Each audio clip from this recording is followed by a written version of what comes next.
မကွေးတိုင်းမြိုင်မြို့နယ်ဘက်ကိုပခုတ်ကူတပ်မ101ကနေအင်အား400ကျော်နဲ့စစ်ကြောင်းထိုးဝင်ရောက်လာတယ်။အကြမ်းဖက်စစ်တပ်ကိုတော်လှန်တပ်ဖွဲ့တွေကလိုက်လံတိုက်ခတ်ခဲ့ရမှာစစ်သား90ဦးထက်မနည်းဟာတေသွားခဲ့တယ်လို့မကွေး People Defense Force မကွေး PDF တာဝန်ရှိသူတို့ကရန်ကုန်ခေတ်သစ်မီဒီယာကိုပြောပါတယ်။အဲဒီစစ်ကြောင်းဟာဇွန်လ15ရက်နေ့ကနေစတင်ပြီး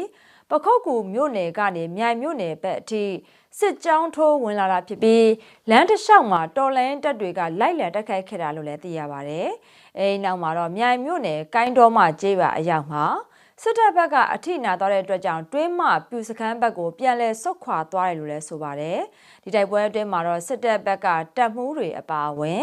စစ်သား90ကျော်ဟာတေဆုံးခဲ့ပြီးထိခိုက်ဒဏ်ရာရှိသူတွေလည်းအများအပြားရှိခဲ့တယ်လို့မကွေး PDF ဘက်ကပြောကြားထားပါတယ်။အဲ့ဒါအပြင်လက်နက်ခဲယမ်းအများအပြားစစ်ဘက်သုံးပစ္စည်းတွေနဲ့ရင်ရန်ရအချို့ကိုလည်းသိမ်းဆည်းရရှိခဲ့တယ်လို့လည်းသိရှိရပါတယ်။အဲ့ဒါအပြင်တိုက်ပွဲအတွင်းဒဏ်ရာစစ်သားတွေကိုတည်ဖို့အတွက်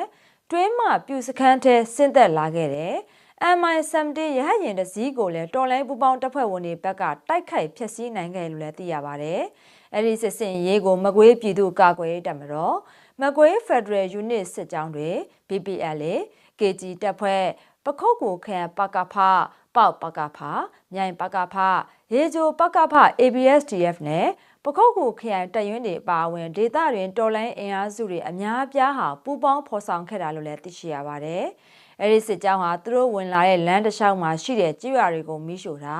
အပြစ်မဲ့ရက်သားတွေကိုရွေချက်ရှိနဲ့တပ်ဖြတ်တာတွေကိုလှုပ်ဆောင်ခဲ့တယ်လို့လည်းဆိုပါတယ်။စုစုပေါင်းအင်ဂျီ40ကျော်မိရှို့ခံခဲ့ရပြီးမတန်ဆွမ်းအမျိုးသားတဦးပါဝင်အရက်သား9ဦးဟာတပ်ဖြတ်ခံခဲ့ရတယ်လို့လည်းမကွေး PDF ကတာဝန်ရှိသူတို့ကပြောပါတယ်။ဂျပန်စစ်တပ်ဟာတိထက်ပိုပြီးရက်ဆက်နိုင်တာကြောင့်ဒေသခံပြည်သူတွေအနေနဲ့စစ်ရေးတတိ